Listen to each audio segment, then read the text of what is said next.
সাংবিধানিক ধারাবাহিকতার ন্যারেটিভ তখন আমাদের পক্ষে উৎপাদিত হতো। ডিপ স্টেট এজেন্সি যদি সাথে থাকতো তাহলে তো সবাই বলতে পারতো যে সংবিধান অনুযায়ী 29 সালে নির্বাচন হওয়া উচিত, তাহলে এই সরকার থাক 29 সাল পর্যন্ত।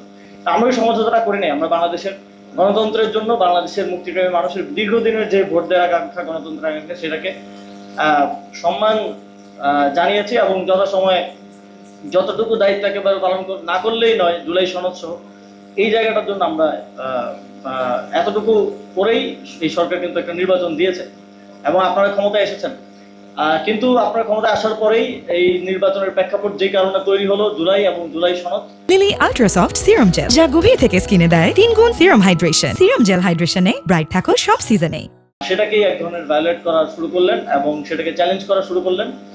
এবং আপনারা ভুলে গেলেন যে আসলে বিগত সময়ে যারাই এই ধরনের গণরায়ের বিরুদ্ধে অবস্থান নিয়েছে তাদের কি পরিণত হয়েছে।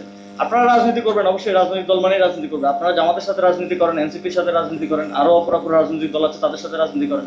আপনারা ক্ষমতা পেয়ে জনগণের সাথে রাজনীতি করা শুরু করলেন।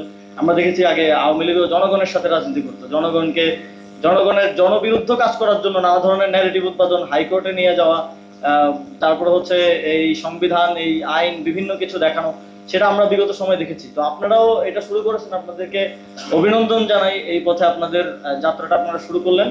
তবে এই পথের শেষটা কোথায়, বাংলাদেশে বারবার ইতিহাস সেটা দেখিয়ে দিয়েছে। কিন্তু ইতিহাসের সবচেয়ে বড় দুঃখের বিষয় হচ্ছে মানুষ ইতিহাস থেকে শিক্ষা নেয় না আর কি। তো আপনারাও নিচ্ছেন না। তো জনগণের সাথে এই রাজনীতি, অপরাজনীতি করার ফলাফলটা হয়তো ভালো হবে না এবং সেটার জন্য আসলে খুব বেশি আপনারা খুব নেতৃত্বের দরকার হয় না। আমরা দেখেছি জুলাই গণঅভ্যুত্থানের সময় রাজনৈতিক দল হিসেবে নেতৃত্ব দেওয়ার কথা ছিল বিএনপি জামাতের, কিন্তু তারা তো নেতৃত্ব দিতে পারেন নাই। জনগণেরও তাদেরকে প্রয়োজন হয় নাই। আমাদের মতো অখ্যাত লোকজনকে বিশ্ববিদ্যালয় ক্যাম্পাস থেকে কিংবা রাজপথ থেকে ধরে এনে মানুষ তাদের নেতৃত্ব বানিয়ে দিয়ে আন্দোলন সফল করে নিয়ে গেছে।